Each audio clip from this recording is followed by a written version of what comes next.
मी बाळासाहेब कुंभार पिरंगुटून आले पुण्यावरनं. आता यांनी सर्वांनी सांगितलंय महाराजांची महती वगैरे सगळं ट्रिपचे टूर्स वगैरे सगळं सांगितलंय, पण अजून कुणी कुणाचे अनुभव नाही सांगितले, कुणाला कुणाला काय आले ते नाही सांगितलं, त्यांच्यापासून तुम्हाला किती प्रेरणा भेटली, तुम्हाला काय भेटलं ते पण नाही सांगितलं. तर त्याचा दुसरा विषय असे की खाण्यापिण्याविषयी काही नसतं. टूरला गेल्यानंतर खाण्यापिणं हे सगळं व्यवस्थित त्यांनी त्यांच्या इच्छेनुसार सगळं केलेलं आहे. पण ह्या टूर मध्ये आज सगळ्यात कुणी आजारी नाही पडलं, कुणाला झालेल्या वेदना त्यांनी एका मिनिटात सगळ्या बऱ्या करून टाकलेल्या आहेत. माझी मुलं मला म्हणली होती की कुठं 7,000 आहे, कुठं 7,500 आहे, 6,000 आहे, तुम्ही तिकडे जा, कशाला तुम्ही एवढा लांबच्या मध्ये टूर बुक करताय. पण आम्ही नागपंथी होतो. माझ्या काय मनात होतं की मला पहिल्यापासून येतच होतं की मला जायचंय तर नगर साहेबांसोबत जायचं. त्यामुळे मी त्यांना म्हणलं तुम्हाला पैसे देता आले तर द्या, नाही तर नका दे. माझ्या लहान मुलांनी डायरेक्ट त्यांना पैसे पाठवून बुकिंग करून टाकले की तुमची इच्छा आहे तर तुम्ही जा. त्याच्यानंतर एवढा ट्रिप केल्यानंतर मला भरपूर अनुभव आला. भरपूर म्हणजे सांगणं योग्य नाही त्याच्यापेक्षा जास्त, कारण की आमच्या पूर्वजांपासून नाथांचं आहे. म्हणजे आम्ही वडलोपार्जित नाथांचं आमच्याकडे असताना, आणि मी नाथांचा पुजारी आहे. मी आज 4-5 वर्ष झाले. पहिला मी फक्त लांबून पाया पडून निघून जायचो, पण जेव्हा कानिफनाथांची पूजा आली तोपर्यंत मला उठता बसता एकच सुद्धा नाथांचंच नाव असतं.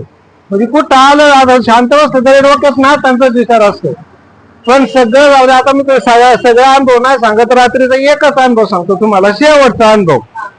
ही रात्री मी आपण रेवणनाथ सिद्धींच्या वर्षा मंदिरात गेलो. वर्षा मंदिरात गेल्यानंतर आम्ही सगळं आपण दर्शन वगैरे घेतलं आणि आम्ही मागं फिरायला गेलो. मागं फिरायला गेल्यानंतर पाठीमागे नागाची मूर्ती आहे छोटीशी दगडात, तुम्ही पाहिजे असेल.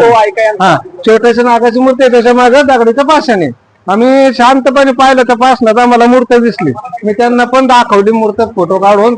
मूर्त दिसल्यानंतर मी सहज वर पाहिलं तर एक 4-5 फुटाचा पिवळा धडक नाग असा, म्हणजे ओरिजिनल नाही डुप्लिकेट नाग असं तिथं लावलेलं आहे वरती. तर माझं सहज लक्ष गेलं. मी म्हणलं आता तुम्ही काय करताय तिथं, म्हणजे एक बोलून गेलो मी असं मनातून, आणि चक्कर मारून आपला आरतीला थांबलो. आरतीला थांबल्यानंतर नागारा वगैरे वाजला, सगळं वाजलं. त्यांनी पंच आरती दूध करून पूर्ण मंदिराला वेढा मारला. वेढा मारल्यानंतर मी कुठं होतो, पूर्ण शेवट पार दगड उचलला तिथं होतो. सगळ्यांना त्यांनी अंगार वगैरे लावल्यानंतर मी आपलं सहज अंगारा लावायला पुढे गेलो. व मागे गेल्यानंतर त्यांनी मला अंगारा लावला. अंगारा लावायच्या आधी मला म्हणले तो फॅन चालू कर.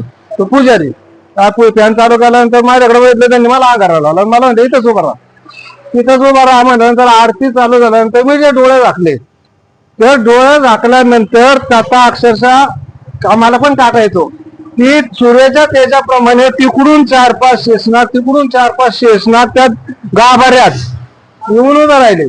एक शेषनाग घेऊन आम्ही तिथं ग्रंथ ठेवला होता, तिकडं नाथांच्या मूर्तीकडनं इकडं तोंड करून उभा राहिला.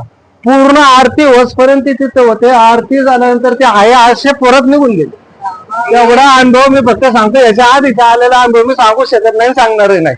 ओम नमो आदेश. आणि एक नंतर मला सरांचं आभार आहे, त्यांच्यामुळे झालेला अनुभव आम्हाला साक्षात्कार येतो.